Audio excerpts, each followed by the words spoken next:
Welcome to Star Universe On Call. I am Paul Franz, owner of Franz Games, of an SFB Online, FedCom Online, and Starfleet Warlord. Just a reminder how join us with TalkCast every Thursday starting at 9:30 p.m. Eastern Time. You're getting a call on the phone. Just dial 605-562-0444. Just follow the directions. Call ID is 17702. Or you can participate on the web. Just go to the Talks website at www.talkshoe.com and search for call ID 17702 or SFU On Call or Starfleet Universe On Call. And you should be able to find us there. Now, if you want the best online experience, what you want to go to twitch.tv. That's twitch.tv/SFU On Call. You will join us there and see my lovely face. And, of course, join in the awesome chat room. And if you need to contact me for any reason, my email address is sfuoncall@gmail.com, sfuoncall@gmail.com. And if you want to follow me on the Twitters, you can follow my podcasting account at SFU On Call, or my personal account of Paul Franz, PAULFRNZ, there's no T in that, or my business account, which is Franz Games, FRANZGAMES. Of course, there's no T in that. And of course, this lovely TalkCast gets to know podcast and available on iTunes and various other feeds around the net. Some quick news from A to B this week, and that is that Steve Pecker is still working on Module K in the Master Starship book. Also found on the online store this week, we have the Klingons PD-20, $24.95.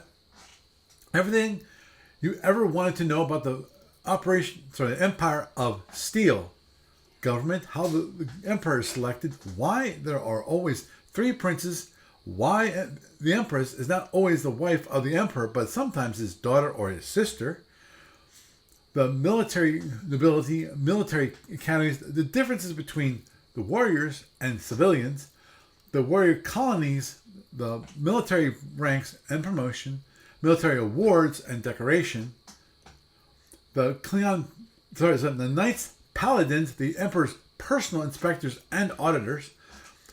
Klingon religion, you thought there were 30 billion Klingons, and they all went to the same church. The intelligence services that spent most of their time spying on each other, data on dozens of Klingon ships, and much, much more.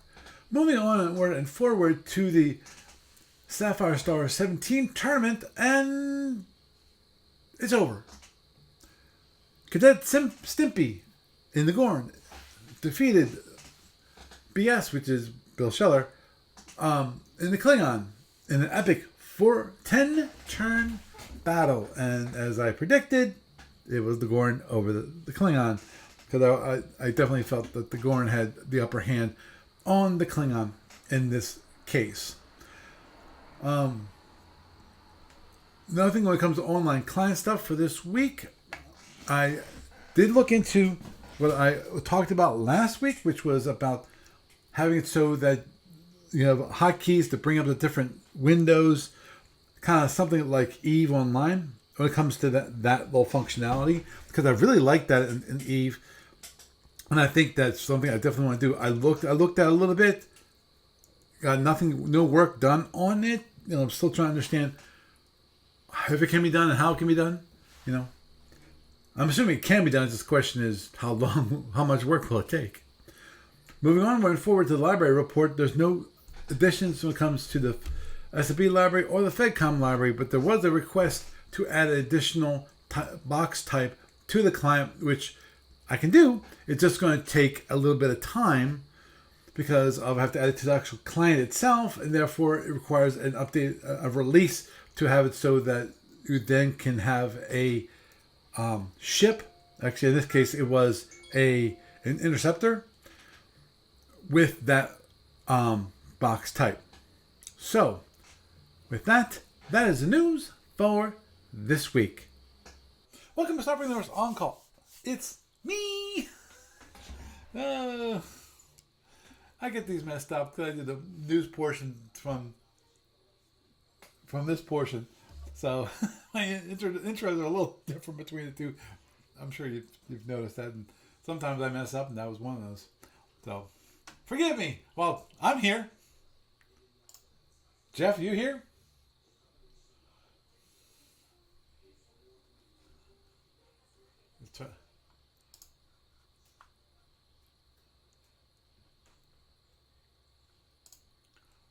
man.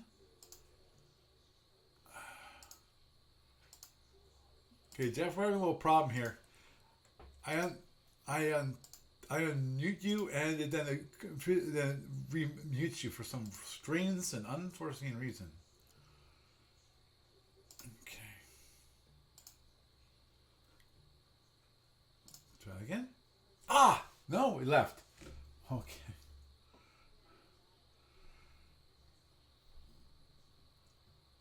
Okay, and there. And turn down the volume. Okay. Cool. Well, Jeff's not here. Hopefully he'll be back shortly. But anyway, it's me, Jeff. Actually, let me do one check. Doug is here, I think. I have not seen him talk at all at the moment, but he's kind of around. Anyway, actually getting back to, well, the important person, me, of course.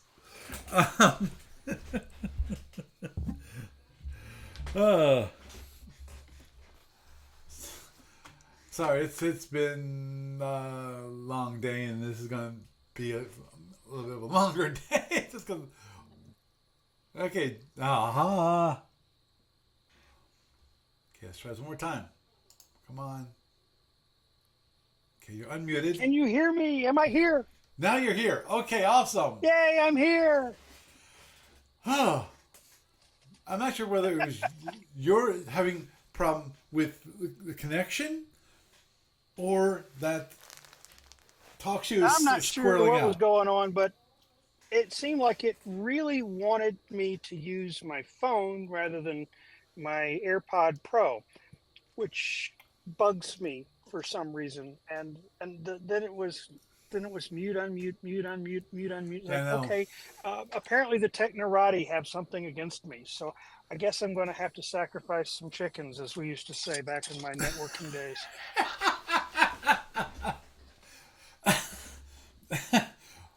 Well, usually it's you. Yeah, I know this. I know this the saying. Usually it has to do with rubber chickens, not live chickens. Well, the thing is that I think it was a Far Side, but there was a tech cartoon comic years and years and years ago. I mean, like pre Y2K, about this guy asking why there's now a voodoo totem pole sitting on top of the server, and the IT guy says none of us are sure either, but since the server's running 25% better, none of us are touching it. Mm-hmm. Yeah. Oh yeah. Oh yeah. For those of you in the IT, and I think if you're in the IT industry, you understand this concept, which is doing something which you know should do absolutely nothing to solve the problem, but it does. You know, it's. And I've got exactly not sacrificing rubber chickens, but I know it has something to do with rubber chickens. But the whole idea is that you do something which should never not actually do anything at all, and it solves the problem. And you just say, okay, well, it did. I'm not sure why.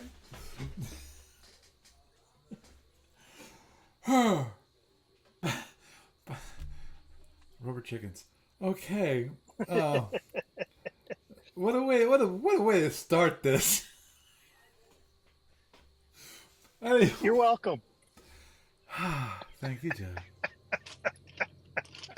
Actually, believe it or not, I am glad you are around. Well, thank you. Because there's one topic I thought of, and I'm interested in, and I needed an opinion of someone who actually plays SFB Online. Okay. Because of, I've had that idea in the past. I've had at least one person request it, but compared to how many people I have, which is not that many. I don't have that many subscribers, but it's one person out of how many? I forget how many active users I currently have. I think it's maybe somewhere. Well, what is it? Between 50 and 100, somewhere around that. But that is, they're wondering if SFB Online, if the client supported play by email. Meaning, in my mind, it wouldn't be really play by email at the very least. It would be asynchronous play, which I've talked about before, the whole idea of asynchronous play, which I love the concept. So it would be like cat.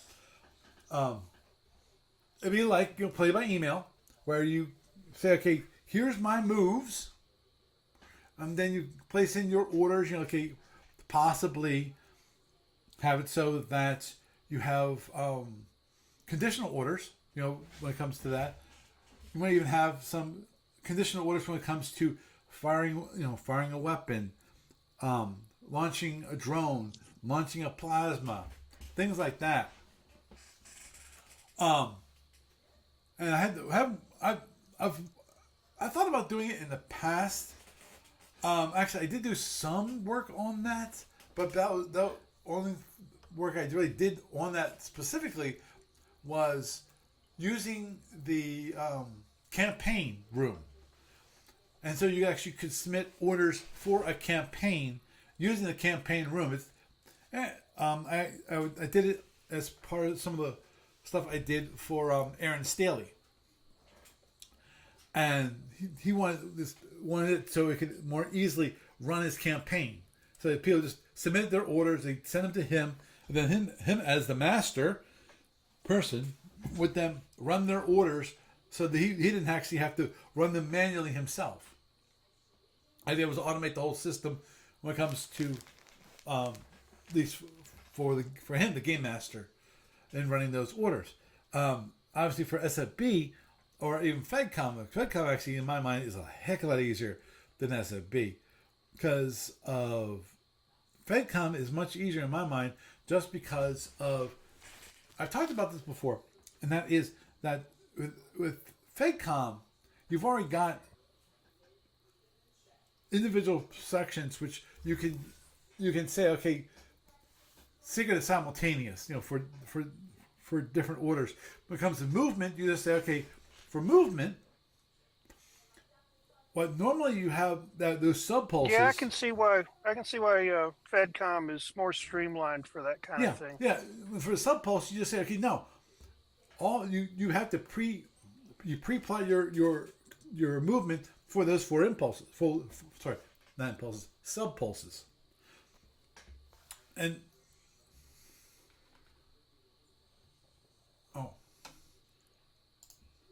yes. Not sure why you raised your hand again. Can you hear me? I'm here. Okay. Did you raise your hand? Yes. Okay. Why? I was trying to be subtle and not tell you to check Discord by telling you to check Discord. Oh. It's playing. It's running. There's just somebody in the comments that you needed to look at. Okay. Well, Oh, wait a minute. Hi. I know I did. I forgot about that because when I talked to Doug earlier this week, I had to change around the voice settings. So I totally forgot about that. I'm sure the problem is he cannot hear me through Discord. Okay. Can you hear me now? Doug, can you hear me now? Okay, I can't hear you at the moment. You're not even lit up. So,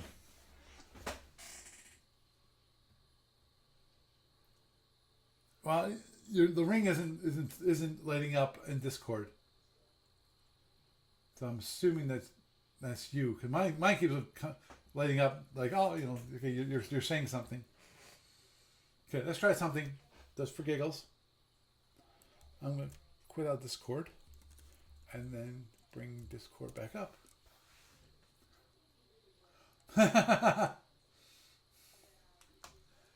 Oh no. No, like Discord always is. If you bring it down and restart it, what's the first thing that happens? It updates. Oh! We've got a brand new update for you. Oh, So, lovely. so now you have Well, to. while we're waiting on that to finish, so you can get Doug back into the Yeah, chat. yeah, but Um, so the the question. idea of using SFB Online as a vehicle for any kind of asymmetrical play is interesting. It does, and the top thing that sticks in my head as a programmer would be is that you're going to have to turn around and you're going to have to build a method by which players can set if thens. And at the same time, you're going to have to make sure that you can review the contingency actions that may have triggered since that player's last turn. As a player, uh, you know, it actually would probably work out kind of like the way the gaming etiquette online for SFB Online is, where we don't. Most of the games I've ever been involved in, nobody really gets particularly um, poker table ugly about such things. Mhm. It's not like you're trying to hide anything. It's like everybody's trying to have a good time. So I think it would probably work. Okay. Okay. Question. More poignant question.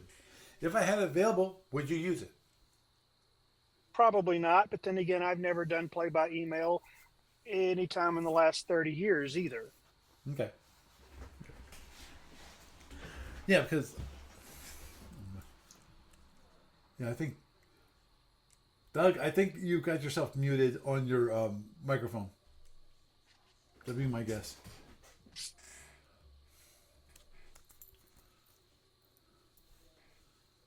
No, Ah, no.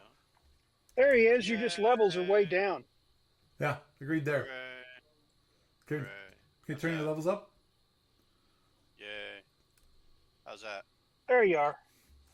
Do I sound decent, volume wise? You're still a little below the How below about now? us, but you're readable. Yay! Okay. Yeah, I have a different connection tonight, and Discord wasn't liking it. Ah, I actually had to make some other adjustments before you saw me posting in what you call it, just to Twitch. have it hear you. Yeah. So, yeah, I can hear both of you now, and you can hear me somewhat. And my cat just decided that it wants attention. Hi. Of course, I will. Has that. Man, Kazin wars continue. Yes. Hey, you look like you're having problems. Pet me. Pet me, you'll feel better. I Yeah. know these things. Never mind what you're doing, just pet me. Only me. Yeah. Where are you at tonight? Oh, me? I'm in Rapid City, South Dakota, just a handful of miles away from Sturgis. Oh, Nice. Yeah. yeah. When it comes to Sturgis, I heard some people like actually moving there, but the people who move there, they're really a fan of motorcycles. So that's one of the reasons why they moved That there. would be the chief reason to move to Sturgis, yes. Yes. There's a heavy motorcycle culture here. Yes, there is. Oh yeah. On that, plus all the people that vacation there that go there for the Sturgis rally, they're all getting older, and it's retirement time for a lot of them. Yep. And Very if it's true. not a bad place to live, and it's not too expensive, well, hey, there you go. Enjoy the winter. And if all you have to do is commute 15 minutes home after you've had your fill of fun at the rally, it's a lot easier on you too. Oh yeah, yeah. You don't have to worry about renting a place. Yeah. Very true. Very true. That's what things like Sturgis and other large festivals like that. Some of the big conventions and things like that. They're Origins, Gen Con. I'm also thinking about Comic Con, Oh, Gamers yeah. of winter. God damn it. and things like that. He said, no, I was going to say something mean, but I won't. Thank you. Yes. Yes, the seasonal events that Doug puts on. We have them, and Yes. we have people that come to them from out of state. So there, neener. Understood. The only thing I was going to say was for those kind of large events, it's a great boom for the local economy, and it's also a very much of a dirge for the community because all of a sudden, Temporary. or was it like around? Oh, what's the racing place down south? You're not thinking Oh, Talladega, are you? No, not Talladega. Think a little norther. Around let me think. Was it in the Carolinas? I think it is. uh, Begin with a B. I forget. But There's Bristol, but Bristol, that's it. doc- That was the one. And I remember talking to the people there, and it's one of the things when they have the big race, we leave town for that week, and we come back after it's all done because traffic is horrendous. And that's great for the economy, but if you live there, it really sucks. But that is what it is. You Yep. know, it is what it is. but anyhow, You know, just an adjunct to what you were talking about earlier about the only way I think SFB Online would really be useful in a time waste, not a time. If you matched it up with plotted movement, right. where you plot 16 or 32 impulses ahead of time, Mhm. along with all the typical plotted movement rules that everybody throws out just as soon as you look at them. Uh, but the thing is that what would really be interesting is that if you database those on the online server, not do it by email at all. So you Right. log in, you get a notice that you've got your turn to move, or there's moves to review. You go into the game room, you do your thing, and then you commit, and then you can log out, or you can sit there and wait. That Mhm. might even be a fun way to turn around and keep paused tournaments viable by keeping the master record of the game on the server alive until both parties call it over. True. Yeah, it's when play by email and that kind of asynchronous play. Whether it's play by email SFB or if you have a large campaign, things like that. Even Starfleet Warlord. I have this issue every once in a while, which is because you're not sitting down and just playing the game.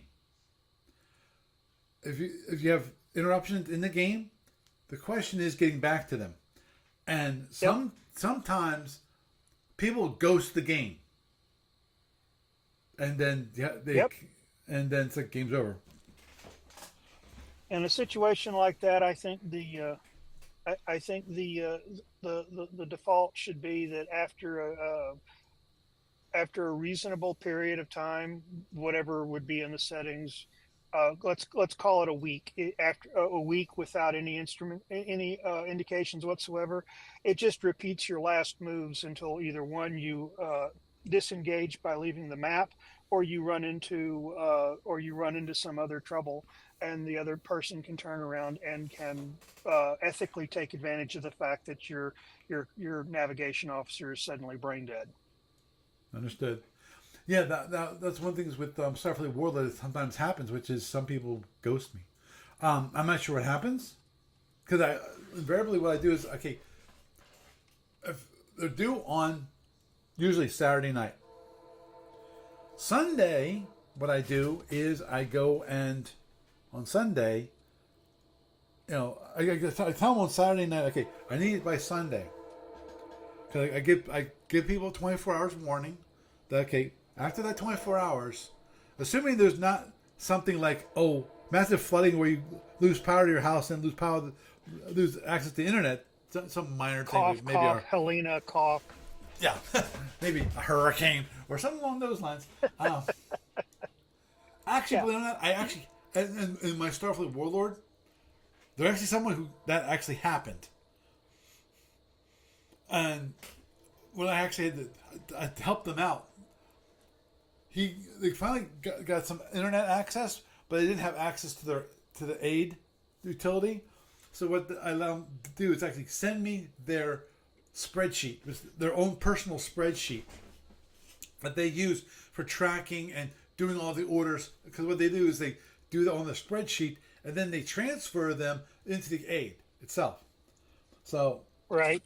I was able to take theirs and then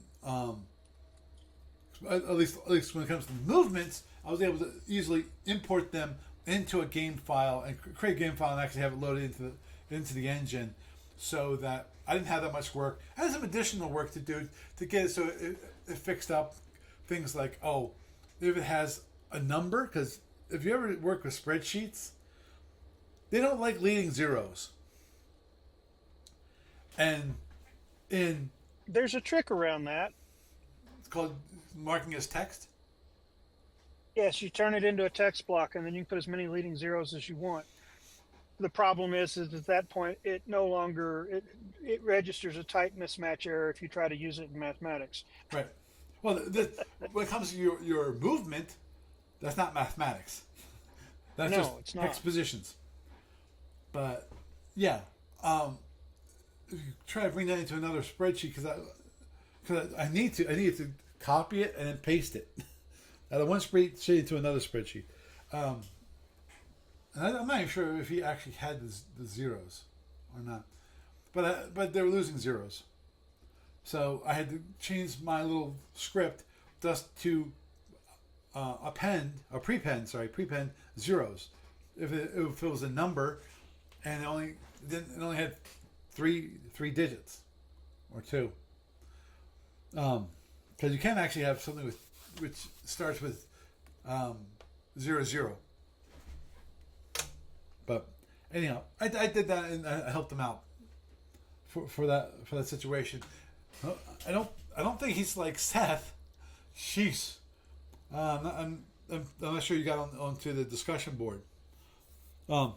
He lives near Asheville.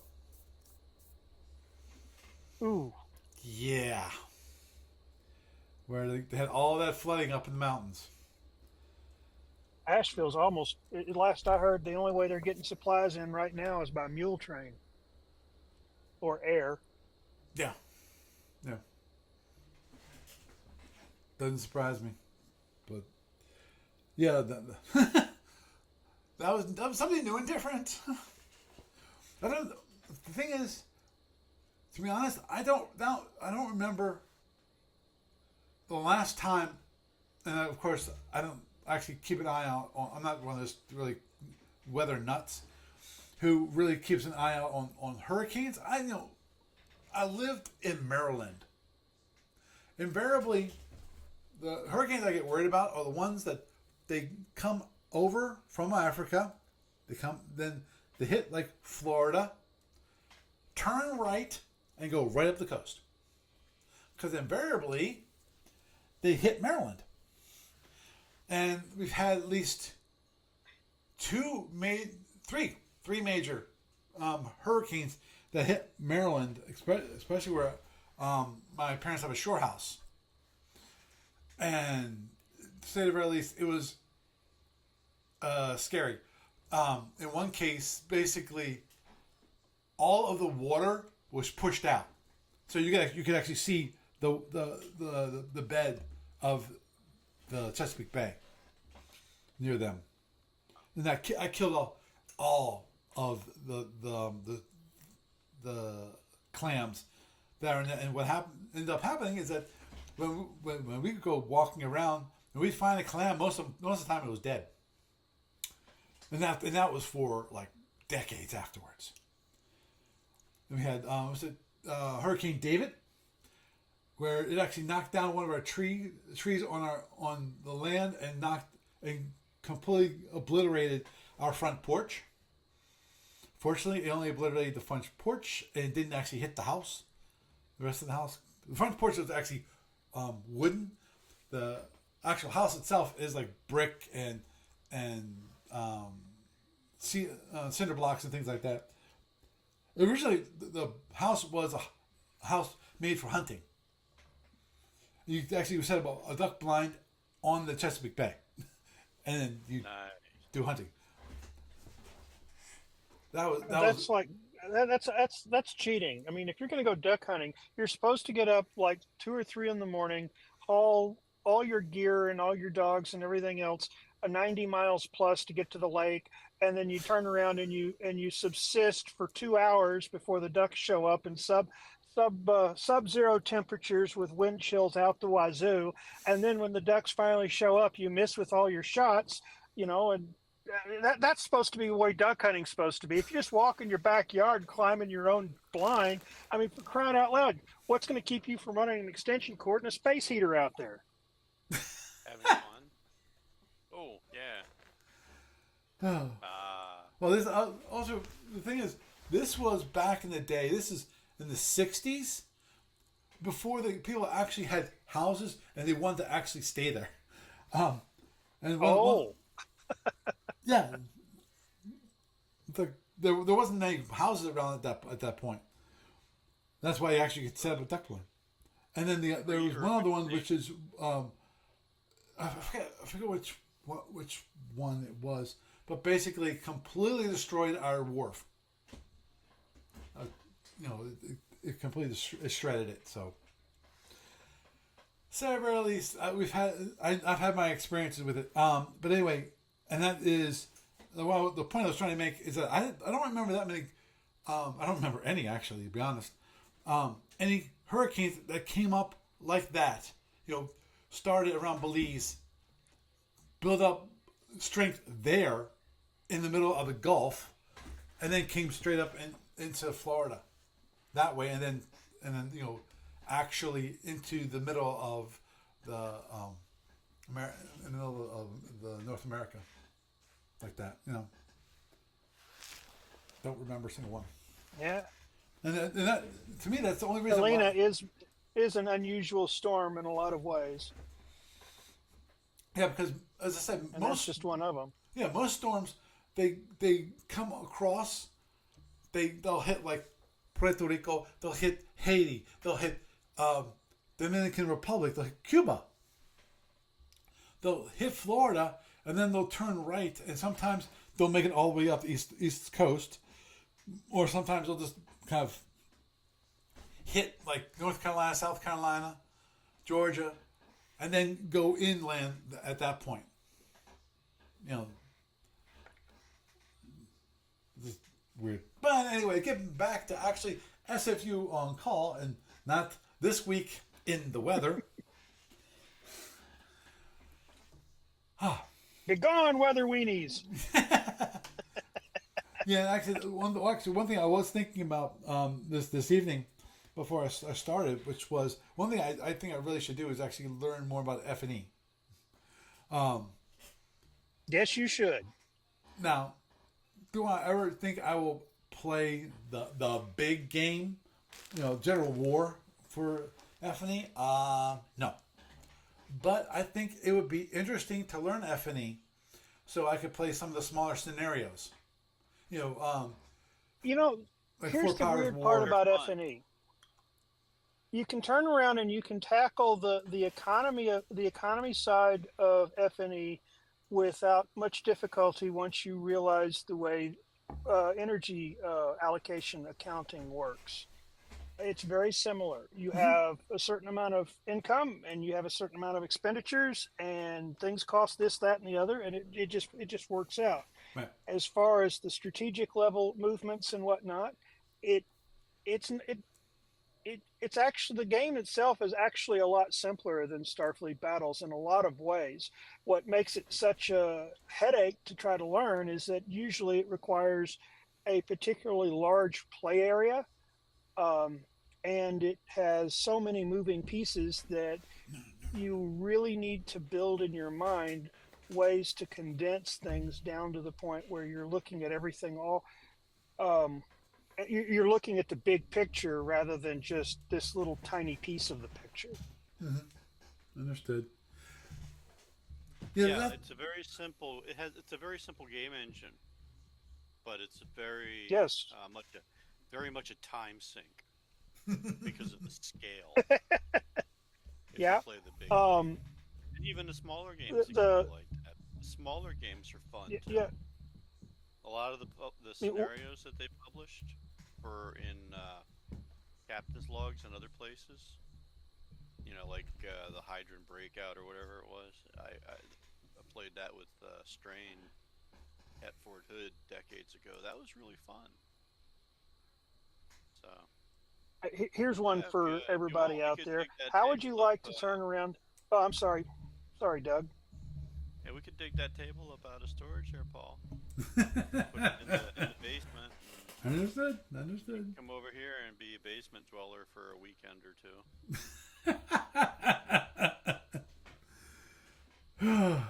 Well, Just be you, me, one the of the cat, reasons why I'm maybe. really impressed with F&E is that you could turn around and you could take a ginormous fleet and assault a Tholian starbase, and you could go from gathering the fleet to picking up the pieces after everything's done in 20 to 25 minutes. Oh yeah. Three-ring circus and everything. And that's just the potency of F&E is that it takes all of the little nuance out of maneuver and everything else that makes life really difficult for teaching the new Starfleet Battles people how to play reasonably well, because they're turning around and they're trying to make sure they don't make a maneuver faux pas, and while they're focusing on that, they're making other faux pas. um, and it gets down to the point where, okay, now all you're doing is you're making sure you're bringing enough ships. Okay, what's the reaction ranges? Okay, how are you going to deal with that? Do you have enough ships to do to make use of the battle line bonus? Do you have enough ships that you want to actually pull something off the line and stick it in the formation bonus? Are you going to use your fighters from other carrier groups that are not participating in the fight, pushing the fighters forward? There's all kinds of little nuance in there, but at the same time, it really does come down to the fact that you only use a six-sided die, and you only really roll it once per battle round. Right. Agreed. That is the Totally beauty. different animal. It's the same universe, but a different animal altogether. Oh, agreed there. Yep. And well, that's the whole idea of F&E is to simplify combat for those large things, because Lord knows if you've ever tried. Actually, it's basically the grand scale strategic game. That's Oh, what it agreed. is. It's the it's the Axis and Allies of the SFU. Yeah, pretty much. That pretty much nails it there. If you want to look at Starfleet Battles caveat as something like ASL, then or Advanced Squad Leader, Right. then F&E would be Axis and Allies. Right. close to it, yeah. With the additional bit of the economy game thrown on it. True. True. Yeah, that's the one thing which is always interesting and difficult, I think, which is people who basically they create these campaigns, and the whole idea of the campaign is to generate scenarios. Well, the problem is not the campaign. The problem is the scenarios, because without simplifying the combat system to be something more like F&E, you will be playing a lot of long battles, and your campaign will be run very, very slowly. That's the beauty of was it the Admiral's game? I think it is. Where basically you simplify with the scenarios that you play, which is it's a base defense. You have this line, then this line, then this line, then this line. Yeah. and which is, you know, it simplifies things greatly. You don't have to have a very, you have to set up your economy and all this kind of thing. No, just fight out. Okay, you have your this battle station, whatever. You have to get so many scenarios in this one line. You have to outguess your opponent about where he's going to put his forces and things like that. Yeah, the Achilles heel for Starfleet battles is when you start getting into anything larger than a small squadron action. Right. That's Agreed. where it just kind of it bogged down. Oh. Yeah, it would the idea of two major carrier groups clashing together and trying to deal with it in the Starfleet battles engine is less desirable than trying to assault a three ring circus wedding cake. Yeah. Sadly, it's probably actually a little more plausible, but it's just the record keeping is just so intense when you deal with that much. But yeah, the Starfleet battles is really good. Ship versus ship, flotilla versus flotilla, squadron versus flotilla.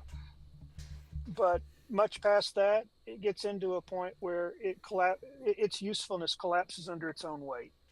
Mm-hmm. Yeah, true.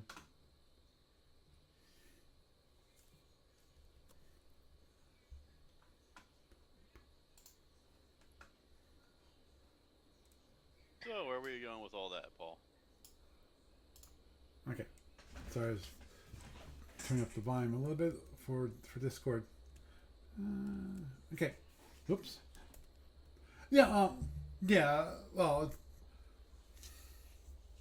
I was mainly going for that is just campaigns themselves, which is obviously F&E is a good campaign, good for campaigns, and the simplification of the combat really keeps things going because at that strategic level, you know, unlike some people who have this in their crazy mind that they actually can just use a campaign to generate scenarios, and the scenarios themselves, they take so long that you run into the issue that Aaron Staley found with the Void War campaign, which was basically he ended up creating his own basic battle system to resolve those combats in a timely fashion, because not everyone had time to actually play out those scenarios.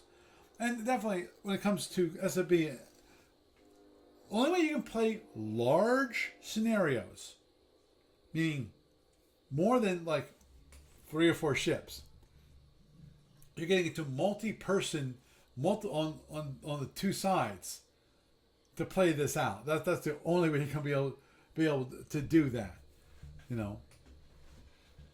And with my group years ago, back in the battle group Literock days, the big to do was, and I quote, the big nasty, end quote, which is where you used F&E for the economy and setting everything up. But when you had a major conflict on the board, you went to SFB to resolve it because everybody thought that they were that good. And we were wrong. But the thing is that when we did have a big fight like that, you had one admiral from each side, and then the rest of us would pile in and would be the seconds and lieutenants. That's how I ended up running the DCO for a absolutely ginormous Kazan fleet, where at one point we had almost 300 spaces of drones on the map, and the other guy was just sitting there plodding along at speed 6 going, I don't know what I'm going to do when these drones get here. You're going to launch your wild weasels, and all the drones are going to die. No, he's going to drop one T-bomb, take out the entire stack. What he was doing was he was trying to filibuster. He suddenly decided that his help was needed in the kitchen for supper, and then he had to help with homework, and then he was trying to run the clock out. because he had no clue how to deal with all those massive numbers of drones, because it was clear they weren't targeting just his carrier. They were targeting his entire squadron, which was fairly spread out, because the Zinti Admiral and I, we had talked about it, and he gave me some direction, but for the most part he left it to me whether I targeted the escorts or the carriers and whatnot. And so when we got up to, oh gosh, when we got to 288 drones on the board, we were running through everything. We had Kazinti drone markers, we had Fed drone markers, we had Orion drone markers, we had Klingon drone markers.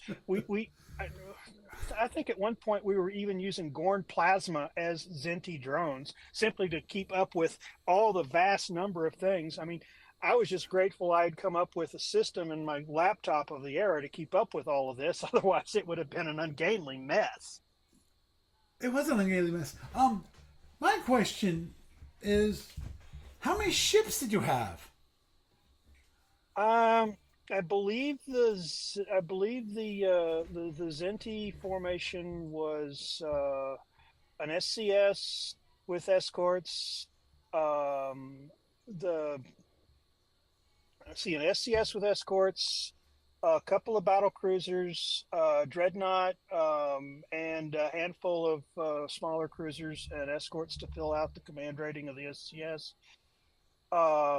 They used, of course, they had the F&E extras. So he had like two ships more than his nominal command rating would allow for. I think it topped out at like 22 ship equivalents when you turn around and you looked at it, because he had like 6 squadrons of fighters just from the SCS, or was it just 4?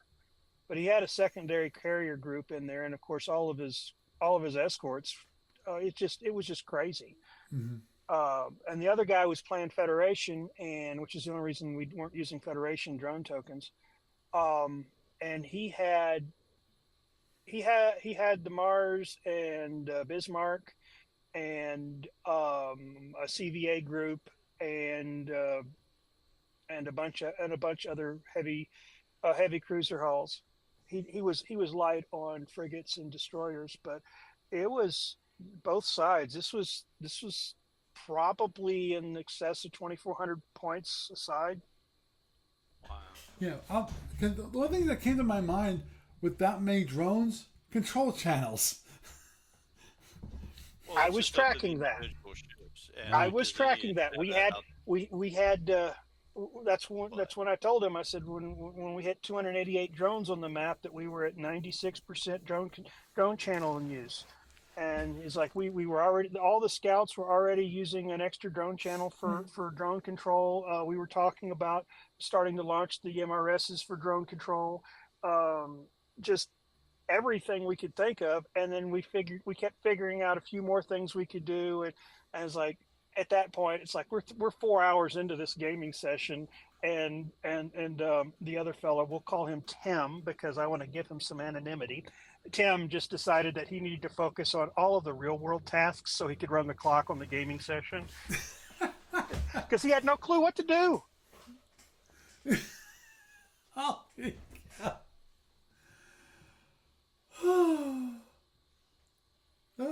I think at one point his CAG wanted to turn around, because he had 2 different carriers that had SWACs. Mm-hmm. And Right. I think the Wow. CAG was talking about abusing the wild SWAC rules Right. by yo-yoing. Mm-hmm. Oh yeah. You That- launch the SWAC, it goes wild immediately. Right. Tracks everything around it. Just before, and then tractor it into the other carrier. And then that carrier launches a wild SWAC while it's in the refractory period and whatnot. And it was like, and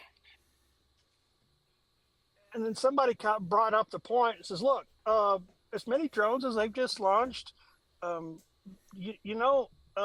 not going to hurt us as bad as you think they are, particularly if we are very careful with how we knock them down.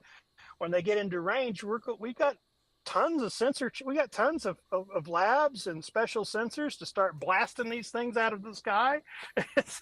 But it's like Yeah, but how sometimes long does people it take just to get kill this idea in the 280 head drones? that it's untenable. Right. It's the mind game when you've lost the mind game. Oh, that plus, look, how long is it going to take to kill 288 drones one at a time? Yeah, That's just yeah. mind-bogglingly, yeah. Oh, I know.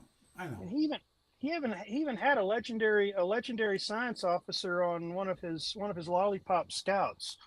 So I mean, it's not like he couldn't have turned around and made good use of that for popping drones without wasting phasers.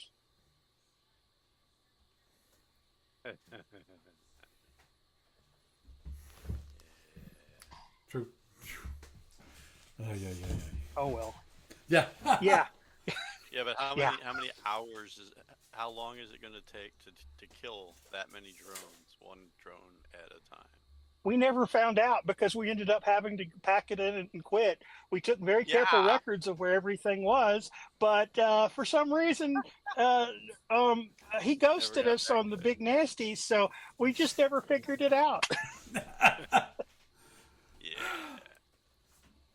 Well, Yeah. I can see that. You know, young and foolish.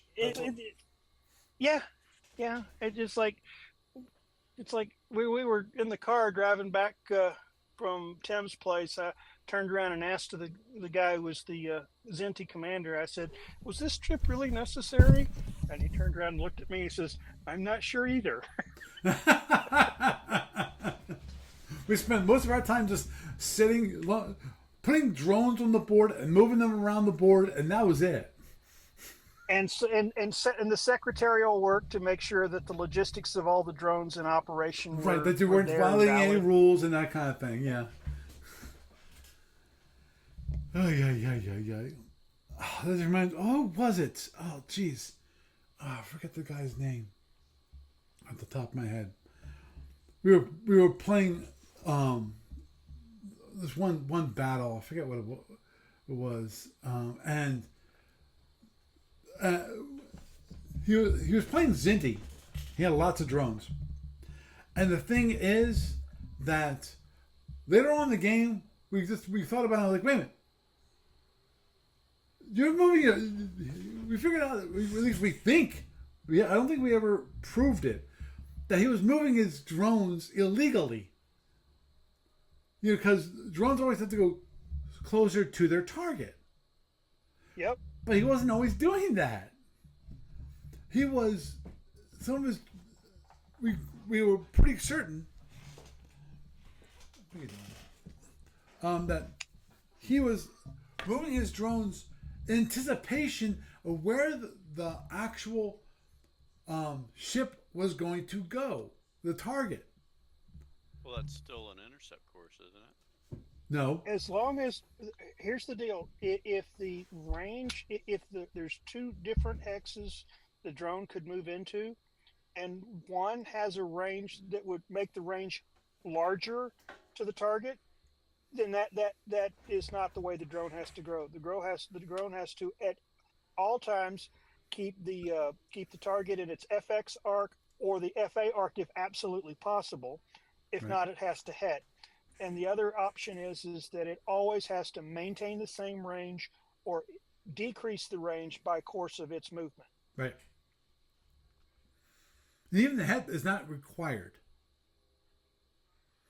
But Only if the other options don't work out. Well, if I'm flying Andromedan with a distev Oh, wait. and I displace Wait. if I A het displace for a directly drone? behind the drone, if the drone can't het for whatever reason and it can't end the movement with me inside its FX, it drops. Can the Yeah, it has to. That's the way the rules work. But if it has its head available, then it will hit, even if it's not its usual turn impulse to move, because it has to in order to maintain connection. I have to double check on that one. Because I know, I'm pretty sure it has to be FA arc or a worst case scenario FX. Yeah, it can't. If the target's in the FA arc, you can't move a drone to leave the FA arc. If the target of the drone is not in the FA arc, it has to be in the FX arc. Right. And when you're moving it, if you can move it in such a fashion to keep it in the FX or keep it in or put it in the FA, you have to move to put it in the FA. It's a long the requirements for drone movement is just one of those long series of if thens, for lack of a better way to put it. Mm-hmm. If the target of the drone is in the FX, okay, then can you turn in such a fashion to put the target in the FA? Yes, you have to do that.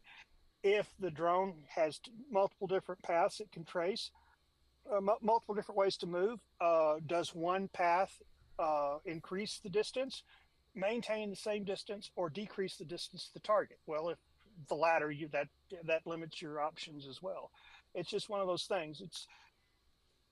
It gets to the point where you end up with, do I turn or do I slip in order to try to lead the target? Because we all know that once you get into a stern chase, as long as somebody is moving faster than the drones, then they can turn around and just kite the drones off for a couple of turns until they run themselves out of fuel. It's not as easy with plasma, but people do that with plasma too to delay the moment of impact. Right.